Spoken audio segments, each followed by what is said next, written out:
speak so beautifully about today. And because we weren't brought here to...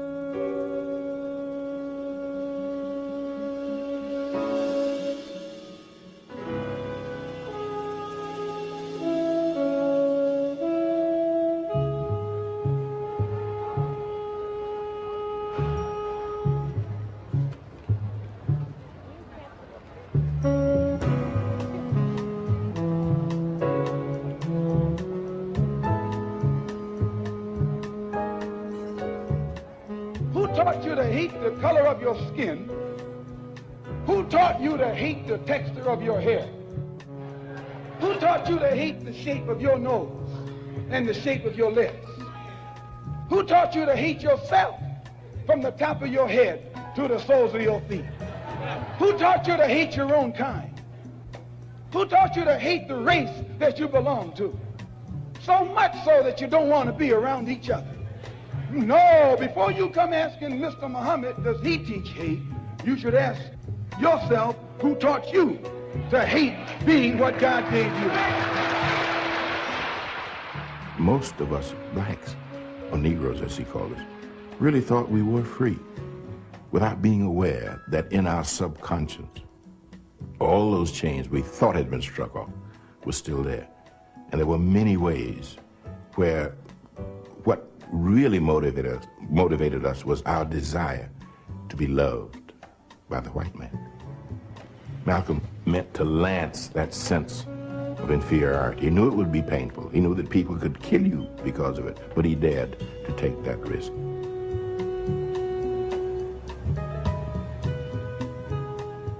He was saying something over and above that of any other leader of that day.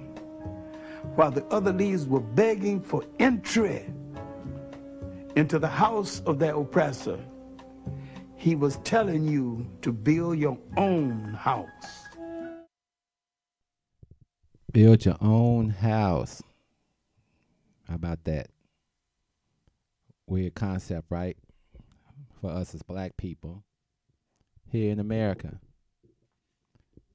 Tonight's show, well, first of all, peace and blessings to everyone. We made it again at 7:30. Hopefully my sound and everything is coming through. When I only have a few minutes to do a sound check, we got to make it do what it do. But it's Thursday night, and this is, we got one more show for the year next week. Well, we have 2 more shows.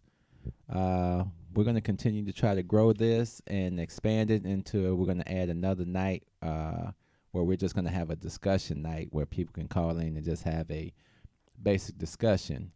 But tonight, we are talking about money, power, respect. As they say in the Lock song, what it be like. But I titled it, What's That Like? What's up, bro? What's up, sis? I see y'all out there. Money, power, respect. I don't think black people know the definitions of these words and what they really mean and how they work in our lives. You gotta excuse me for clicking because, of course, I got to get my notes and everything up on the screen. One of our biggest problems as black people,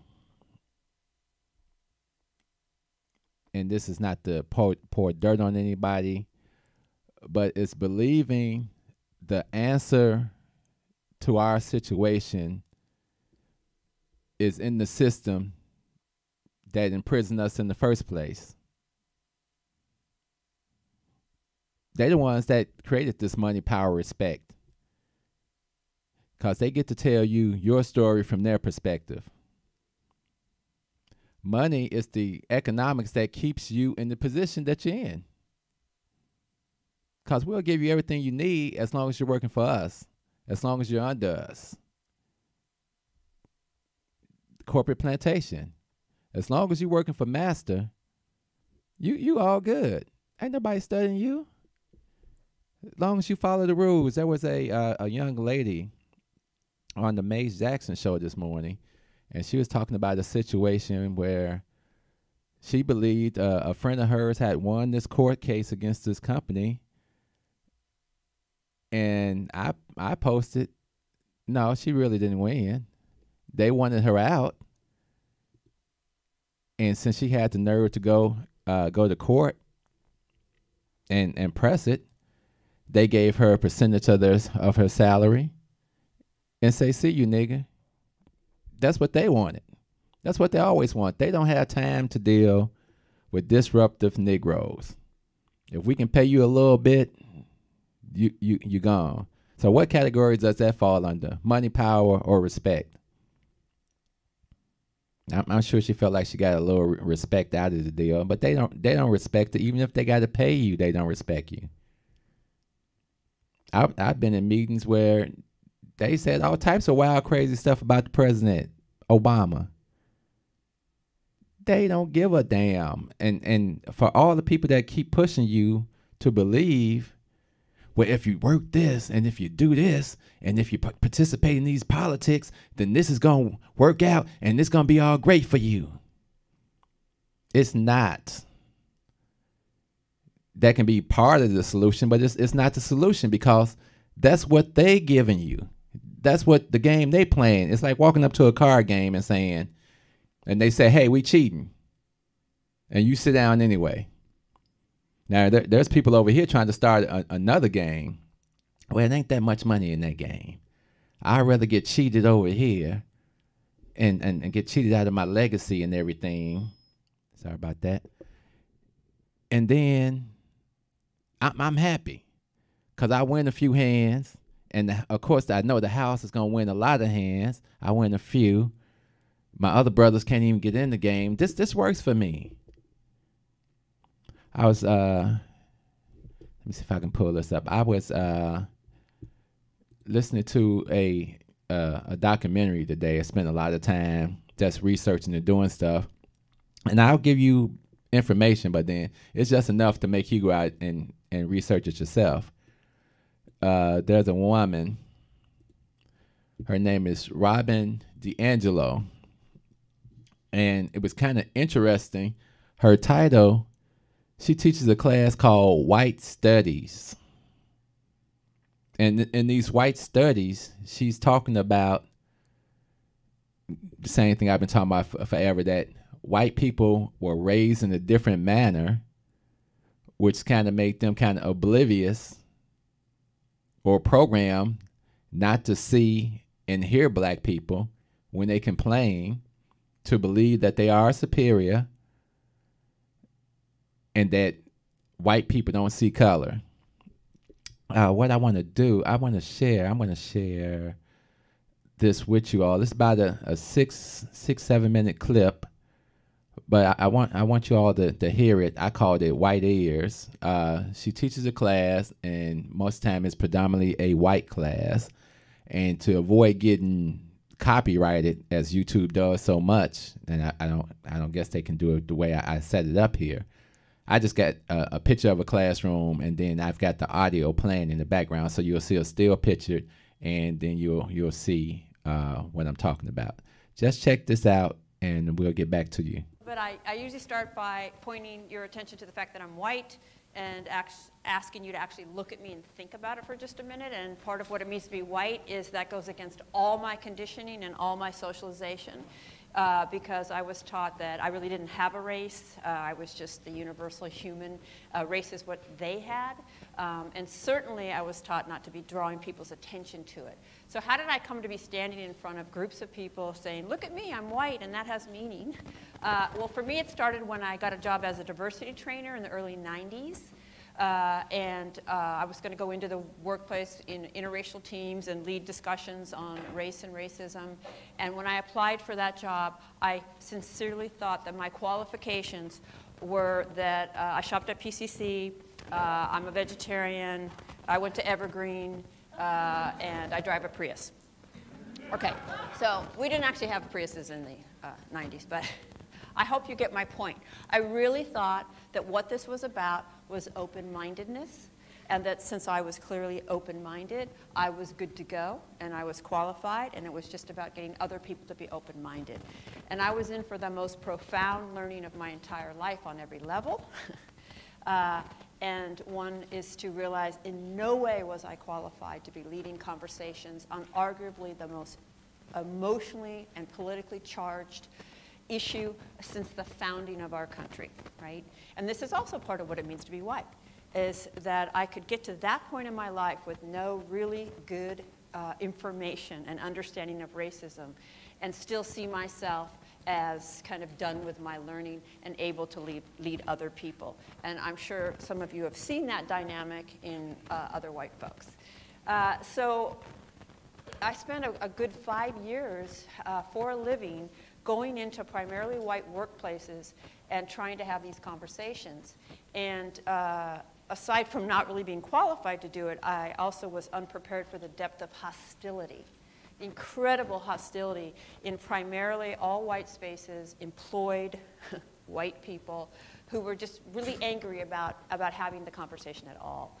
And so over the years, I just got better and better at figuring out what it means to be white in a society that professes that it means nothing and yet is profoundly separate and unequal by race, right? And so I wanted to kind of apply that experience to impact people on a larger level, and I went on and got my PhD in whiteness studies. Anybody ever hear of whiteness studies? Does that sound kind of weird? For decades, if not millennium, when white people studied race, we studied them. What's with them, why do they have their problems, etc. And for just as long, people of color looked at us and said, why don't you look at yourselves? You are our problem. And eventually, early 80s, 90s, white academics took up that call and began to put the lens on us, right? And the relationship between us. And that field is called whiteness studies. So when I started, people literally would be pounding their fists on the table and all of this. It doesn't look like that anymore for me. So I want to talk about what new racism looks like, right? How is it that individually most white people feel like they are exempt from any racist conditioning, and yet we have so much racial inequity, right? Prior to the Civil Rights Movement, it was pretty socially acceptable for white people to just come out and say that, yeah, we're superior. That's no longer as acceptable in public spheres, although if you listen to political debates, I'm starting to question that. But it looks like this. So when I just left a position as a professor of education. So I was in a college of education that was 98% white. So 98% white school producing our future teachers. We were located 10 miles from a city that was 57% black and Latino, Springfield, Mass. I would, at the first day of class, have my students take out a piece of paper and write an anonymous essay based on a couple key questions. But before I mention that, I would just say, hi, I'm your professor, and then immediately have them take the paper out. And the reason is I was trying to minimize my influence on them, right, beyond the reality of my body. So I want to take a moment just to say that the way you hear me today will be influenced by the fact that I'm in this body, whether you're aware of it or not. Overall, white people can hear this message from me much better than they can from people of color. And I want to acknowledge that the vast majority of what I have come to understand about how racism works has come from people of color who've been saying what I'm saying for decades, but can't be heard. And so that's what I call the master's tools dilemma. Audre Lorde was a poet, African-American poet, an activist educator, and she had this phrase, the master's tools will never dismantle the master's house. And what she meant is, how do you challenge a system using the tools within the system? That was some amazing stuff. It's a whole documentary. You can actually see it on YouTube. It's about 50 minutes long. And if nothing else, it will entertain you. But it kind of lets you know exactly what we say here all the time, that they don't hear us. And that last quote, that the master's tools will never be used to dismantle the master system. That means everything created in the society by these people is designed to keep these people in charge. It's called social engineering. The name of the documentary, I was just looking at it. Sorry, I turned it off. If I can go back, I will give you the exact name of it from my history file. I guess I know everybody wants to check it out. Like I say, it's 43 minutes long. It's on YouTube. Let me check my history file. I'm actually going to put it up here on the screen, and then you all will be able to see it. It's called "What Does It Mean to Be White in a Society That Proclaims Race is Meaningless." Hold up, I'm gonna let you guys see the screenshot. So right there, what does it mean to be white in a society that proclaims race? Interesting. I mean, and as she said herself, she learned a whole lot. She admitted that she wasn't qualified to teach this course, which goes back to my other point. They don't have to be qualified for nothing. They just walk in. Charlie Brown and, oh, okay, we think you deserve an opportunity because you're living in your whiteness. You're embracing it. This is great. So she walks into this class, and like I tell everybody, when you hear diversity, like in corporate America, it's the biggest joke in America, because most of the time we're not on the diversity group. Just like we're not on the people of color group. The people of color now, the Asian people and the Hispanic people and everybody else, but not us. So that's why that statement she made at the end, that's what qualifies them to stay in position. She says she earned a PhD in white studies and got a job in white studies at something that didn't even exist. But she got a degree. Your black buck can get a degree in social engineering or microengineering, and you're gonna have the damnest time trying to find a position. So our education doesn't matter to them. She admitted that the only reason these people were going to even hear anything she was saying is because they can accept it coming from another white person, or at least they can listen to it. You can say the same thing in your blackness, and nobody hears it. They overlook it. I had many situations on my job where, well, there seems to be a problem with you and so-and-so. No, so-and-so is a racist. Well, we're not going to say he's a racist. No, I'm saying he's a racist. Now, we think you're taking a strong position now. You have to use your silence codes, because I got this thing out called Silence, and it's kind of like an acronym for, it stands for stop, first stop. If something offended you as a black person, you need to stop and analyze it. And then if you're offended, you need to ignore it. Then you may need to listen to a little more, and then empathize, try to see the way that we're saying it. Now, the important thing is that you never complain about it, and that you eat it and you digest it. This is your success plan for corporate America. Yep, it's called Silence Code. This is for African Americans to survive in corporate America. These are the tools that we gave you for your perceived success. Where does that fall in with the money, the power, and the respect? They do this because We ain't got no money. You ain't got no power. You know what power represents?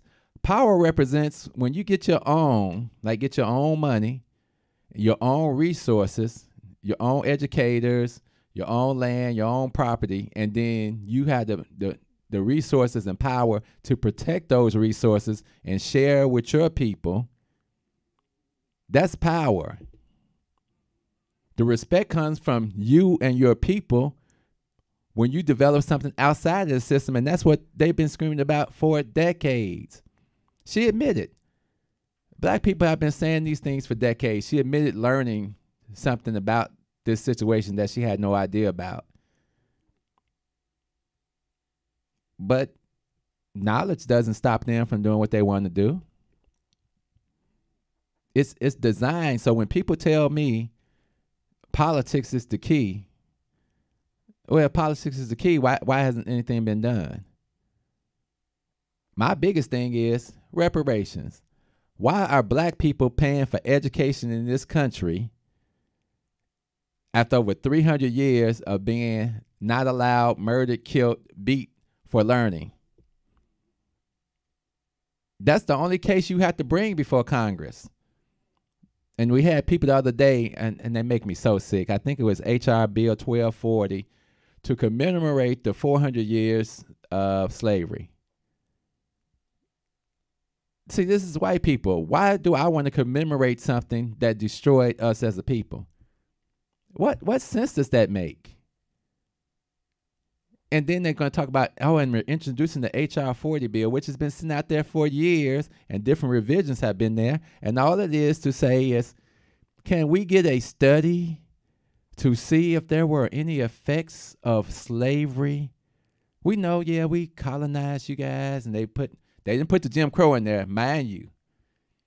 1619 to 1863. This is the time frame they put in this document, H.R. 40. Go out there and look it up. We want to see if the effects of slavery and somehow has affected the black Americans that we have now. Because they're saying that they're still suffering from that, and we're going to ignore the additional 100 years of Jim Crow where we were hanging and killing them and beating them and disenfranchising them and not giving them employment and redlining, and, we're going to forget all that.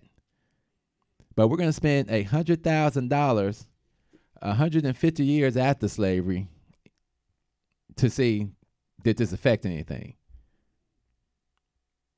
They ain't going to talk about all the money. They ain't going to look up the insurance companies that insured slaves like they insured livestock. They're not going to look up all the companies and all these good white people. Oh, well, my folks came over here on the boat, and okay, I missed the part where they got beaten hung. Well, everybody's equal now. I can get a loan, you can get a loan. I don't want a loan. I want free. It's called reparations. And when Jewish people start talking that no reparations, so all you Bernie Sanders supporters, you can go out there and on multiple occasions he said he would not support any type of reparation bill. He said nobody's going to talk about that. Nobody's going to vote on that. We got more important stuff to do. And that's how they carry on. So when you're out here campaigning for these politicians, these white politicians especially, what you campaigning for?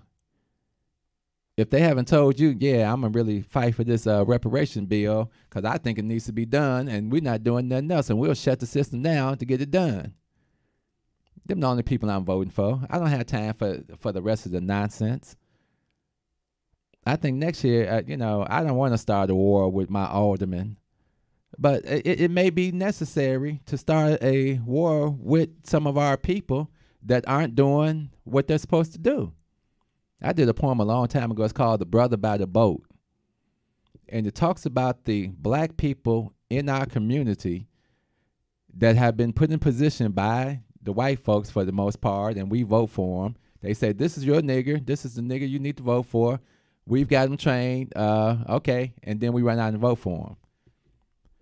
I've got an alderman, Leslie Harrison, been calling the office for over a month, trying to get 5 minutes. I'm a business owner. RPC Computing, 1741 East 71st Street, Chicago, Illinois. Shameless plug. Calling her, wrote letters. The assistant said, well, you can drop some material off. Okay, what type of bull crap is that? Drop some material off. No, I want to talk to the alderman. I'm not accepting a little menial thing. I could drop it off and you can just drop it in the garbage. But if I have a conversation with you, then we have an understanding. But every week, I'm told to call back next week. The alderman's kind of busy. So this last call, I was like, well, I saw the alderman at the Christmas tree lighting. Had to walk right past my store, drive right past my store to get to it. Had time to stop in the Starbucks, drink coffee, chat with some officers, stand out there on the corner, everything. And I approached and I said, hey, I've been trying to reach you. I need to talk to you. I've called multiple times. I know this is not the right time and the right place, but please, I need to get in and talk to you. The assistant was there too. Okay. Call back. Sorry, the alderman has to leave early. You're literally 6 blocks down the street from me. Any time of the day, I'm here from 7 a.m. to 6 o'clock. You can call me at any point in the day while you're making your coffee, and I will come right down there at that moment for 5 minutes. Still couldn't get it. Called yesterday. Well, the alderman's kind of tied up, and it's the holiday, and maybe you can call back after January the 3rd. Is it me causing this situation, or is it the alderman causing this situation that's about to happen? And I'm sure people say, well, you don't want to start anything with your alderman because the alderman has control in the community. Sometimes it's just about blowing up the alderman. The alderman didn't help me get my business license. The alderman didn't help me get no money. The alderman hasn't even advertised for me, and neither has the Chamber of Commerce. So why should I care about blowing them up? They need to be blown up, just like that down in the neighborhood where Mollison School at with the rats. When the alderman lived right across the street, Pat Dial. Why wasn't everybody at that door banging on that door calling out the alderman? Same alderman that allowed them to steal $50 million from that ward. The 3rd ward stole $50 million, took it downtown to help build that Ferris wheel and all that crap they putting down the Navy Pier. Where's the money, power, and respect?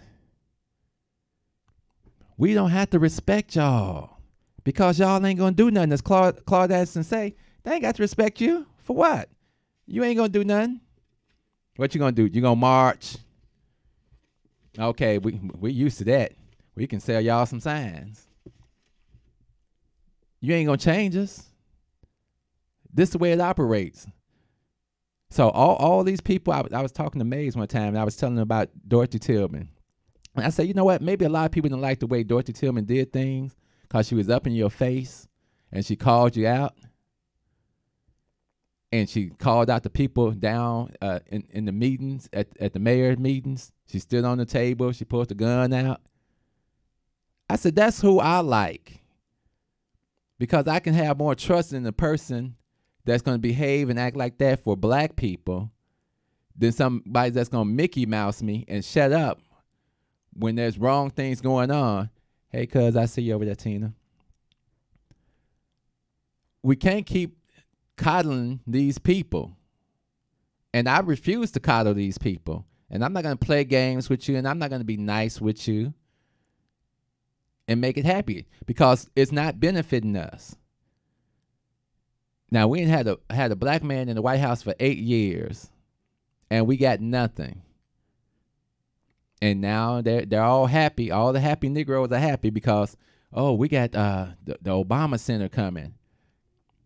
And I spoke to a few people at some of the meetings I went to, the Chambers holiday party, and Alderman Greg Mitchell got me into his party. And so I did have opportunity to talk to a few people that were assisting in building the golf course. and having input.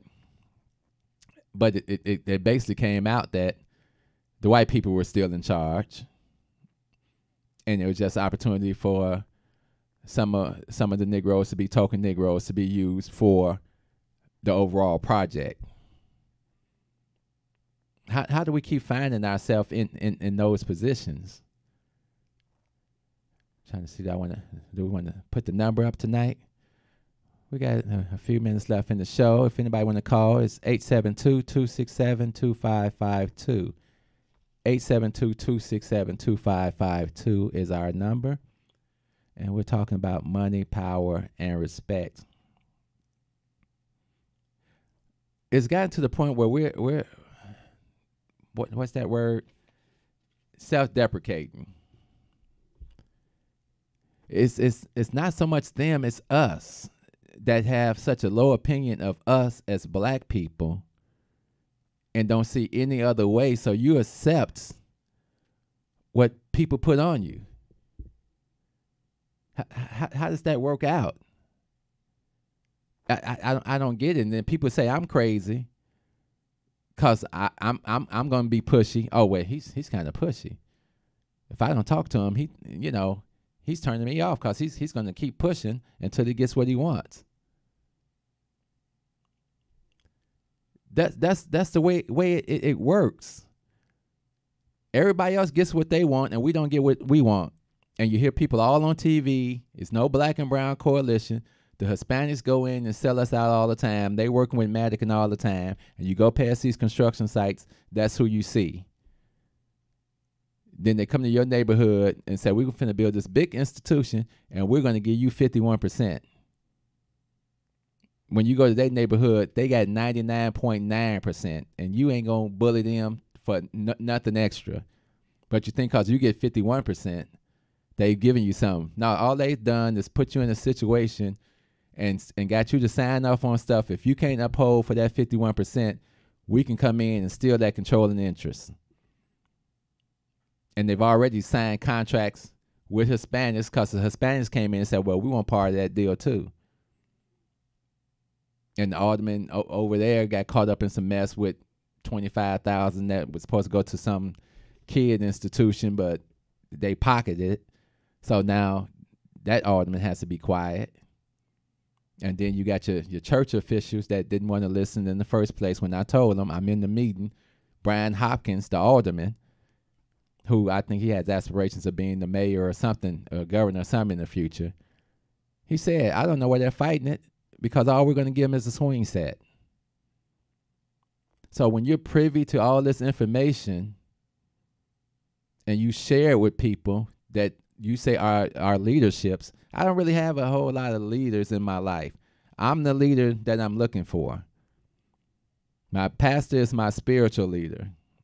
He's not really my manhood leader, and he may not like some things that I do and say, and I can say vice versa. That's my prerogative. And that's everybody's prerogative. Like I argued with my buddy John when he told me, well, the church has no responsibility other than saving souls. That's the way, you keep listening to the pastor, and then one day that's going to change for you, and you're going to realize that the church is part of the community. Therefore, being part and an intricate part of the community, it has the responsibility of making sure that the community it sits in is healthy. Doesn't have the responsibility to only save souls. That's Jesus' part. Jesus can save you in the parking lot by yourself if he wanted to. This church is a man-made temple, and you can bring the resources into the temple and bring the people into the temple, but you still have to go out and get the people. Remember when Jesus made them fishermen of men? I mean, what are we gonna do? It's solution time. 2019 has to be solution time, and I try to live these actions. That's why I got away from my company. Tried to do the things I need to do. Had to get my money right. So once I got my money right, now I can exercise some power by going to get my own established business. And then that gave me respect. So that's my money, power, respect. I walked away from these devils, got them to write me a little check. But as always, Uncle Sam stepped in and said, oh, you got a check. Give us some of that. System always going to get their piece. So walked away from these devils, called them on their stuff, called them racist, called them hostile, still got a check out of it. Took that check money, opened my business. Now I'm trying to exercise or trying to see how this business ownership works with the people, the devils that are out there that are trying to block you. But like I say, peace up to Alderman Greg Mitchell. At least he took my call, got me in, promoted me, and that's all I can ask for the brother. He's probably the only one in that era when it's time to run, I'll stand on camera and smile with him. Everybody else, it may be interviews in the newspapers. So I see my sister said she's working on that. I mean, keep pushing, Nikki. I was talking to a young lady today, and she was saying the same things. I said, you got to sit down and get your finances in some type of order, because waiting on these government agencies to give you this money that they talk about, you always see about these grants and all this stuff, they'll drag it out for months, maybe even a year before you get any of that money. If you don't have your own money in pocket, you're going to be in a lot of trouble. And when I say have your own money, I'm talking about you may need 10 grand to function. A lot of people say you need 30 grand. It's a hard pill, but you know, at what point do we start building our own ships? 1863, when they was where the proclamation came, 1863, they wasn't free until April of 1865. I was born exactly, it was April 12th, 1865, the slaves were declared legally free. I was born April 16th, 1965, almost 100 years exactly to the day of freedom for slaves in this country. We're not the smartest blacks that ever lived on this planet.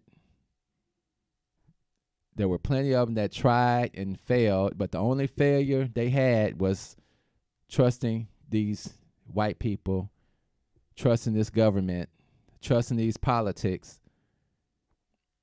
that had us believing for years, if we keep fighting these people, they'll be fair.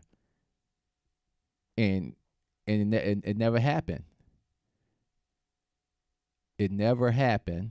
And we don't hate Martin Luther King or anybody like that, but I think the Muslims had it right. And they still screaming for a private state. I might move to a state with all black people. And we can't make it without all of us. So we got to talk to Ray Ray and Ronnie and Boo Bay and all them. We got to get everybody on the same page. Because these are our people, and they want you to have these negative experiences with your people. If I ran the film or the people that come in my store, you know, people that been on drugs and all types of stuff come in, and I treat them with respect. I don't say, nigga, get out of here. I had two of my first foreign people came in, an Arab dude and a white dude. And that was some of the first things they were saying. Wow, you know, these guys out here are crazy. I was like, no, they're not crazy. They just disenfranchised by the system. See, but they don't understand that, and they don't want to understand it. It's up to us to understand it. It's up to us to promote black people and black businesses, and it's up to us to support black people and black businesses, period. Everything I've done, buying my house, opening my store, I personally seek out black people to assist me, and I get it done. So you can't tell me black people can't get it done, because they're out here doing it. You just got to find the right black people and understand there's a growth process. Who you are at 20 one is different than who you are at 20, 27, 35. You're evolving. If Malcolm X had been killed at the age of 25, he would have never became, he was Detroit Red. He would have never became Malcolm X. Martin Luther King had just graduated from college and got a little pastorship. He wasn't thinking about this whole civil rights thing. He just had a church. Rosa Parks was a young 42-year-old lady, holding down a couple of things, and she was a seamstress and worked for the NAACP. But everybody got tired. It was at that point when they killed that boy Emmett Till. I don't know why, and I know it's fear, that they allowed these two white guys to come in here and take this boy. Everybody in the house was supposed to die. Everybody was supposed to die before they let that happen. And that's the mindset that we have to get back to. You're not going to do it. You're not coming in here and taking anything. You're not taking our resources, and we will fight you tooth and nail about it. But we watch each other get beat down. We didn't do that during slavery. When a slave escaped, everybody prayed and hoped because they knew as long as he was away from the plantation, he had a better chance of living in the hell that was created for him to live in. And you were punished for running away from the system that oppressed you. How that sound? I'm running away from your bull, and then you gonna punish me. But that's how we condition. We got a couple of more shows. Like I said, we're gonna line up some stuff for the upcoming year with the I don't know if we're gonna call it the hard discussion or what, but we'll put out some fillers and we'll get some people and just have some open discussions. If I can figure out a way, I use Zoom a lot, which allows you to conference in a few people. So if I can get that to integrate with this, then we will do that. But like I say, working the store 11, 12 hours a day, then trying to get home and do everything else that needs to be done, it gets kind of hard.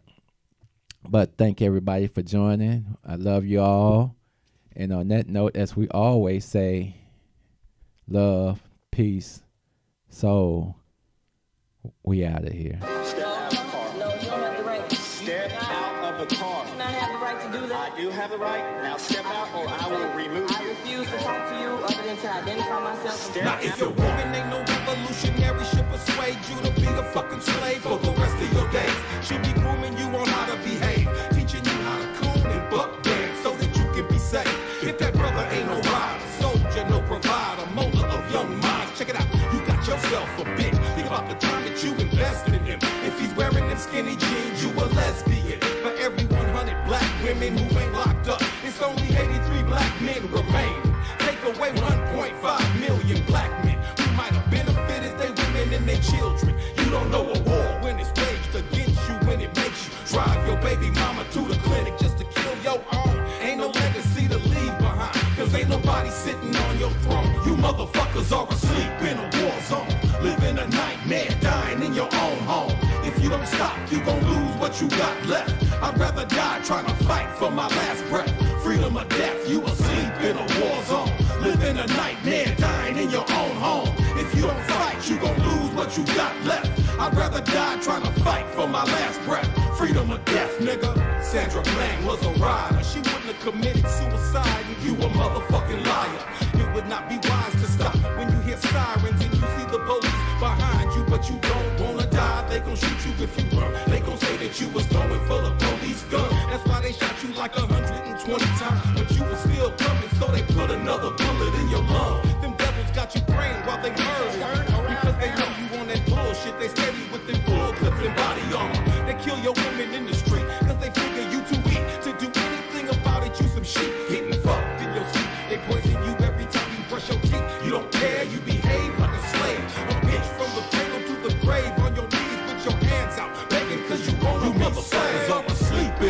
zone. Living a nightmare, dying in your own home. If you don't stop, you gon' lose what you got left. I'd rather die trying to fight for my last breath. Freedom or death, you asleep in a war zone. Living a nightmare, dying in your own home. If you don't fight, you gon' lose what you got left. I'd rather die trying to fight for my last breath. Freedom or death, nigga. Freedom or death, nigga. Fuck that. Freedom or death, nigga. If you just listen, Freedom or death, nigga. Freedom or death, nigga. Freedom or death, nigga.